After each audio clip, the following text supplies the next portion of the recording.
মাঝে মাঝে আমাদের হঠাৎ করে মিষ্টি খেতে খুবই ইচ্ছা করে, আর তখন মনে হয় যদি ঘরে একটু মিষ্টি থাকতো তাহলে ভালো হতো।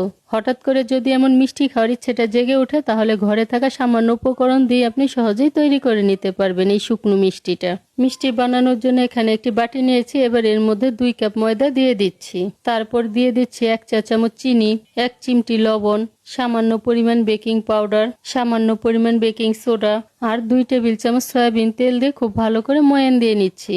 ময়দাটাকে ভালো করে মেখে নেওয়ার পর যখন হাতের মুঠোয় করলে এরকম হবে, তখন বুঝতে হবে ময়ানটা খুব ভালো হয়েছে। ময়ানটা ভালো হলে মিষ্টিটাও খুব ভালো হবে। ময়ানটা দেওয়া হয়ে গিয়েছে। এখন রুম টেম্পারেচারে জল দিয়ে ময়দাটাকে খুব ভালো করে রুটির ডোয়ের মতো মেখে নিচ্ছি। ময়দাটা আমার মেখে নেওয়া হয়ে গিয়েছে, আর এটা রেস্টে রাখার কোনো দরকার নেই। এখন চপিং বোর্ডের উপর রেখে আবার একটু ভালো করে মেখে নিচ্ছি। তারপর এর থেকে সামান্য পরিমাণ নিয়ে লম্বা একটা মিষ্টির মতো বানিয়ে নিচ্ছি।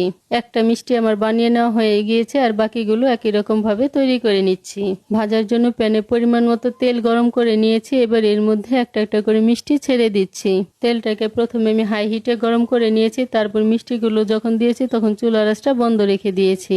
মিষ্টিগুলো দিয়ে দেওয়ার পর চুলার আঁচটাকে আমি মিডিয়াম করে রেখেছি। এখন এই মিষ্টিগুলোকে আমি সময় নিয়ে লালচে করে ভেজে নিব।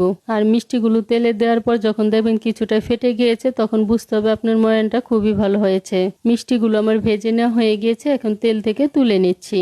মিষ্টিগুলো শিরায় দেওয়ার জন্য এখানে আমি 1 কাপ চিনি, 1 কাপ জল আর 2টা এলাচ দিয়ে শিরাটাকে তৈরি করে নিয়েছি। এখন ভেজে রাখা মিষ্টিগুলো এর মধ্যে দিয়ে দিচ্ছি। মিষ্টিগুলোকে হাই হিটে ঢাকনা দিয়ে 5 মিনিটের মতো জাল করে নেওয়ার পর চুলাটাকে বন্ধ করে এভাবে রেখে দিব যতক্ষণ না পর্যন্ত ঠান্ডা হয়ে আসে। ঠান্ডা হয়ে যাওয়ার পর মিষ্টিগুলোকে আমি পরিবেশন করে নিয়েছি।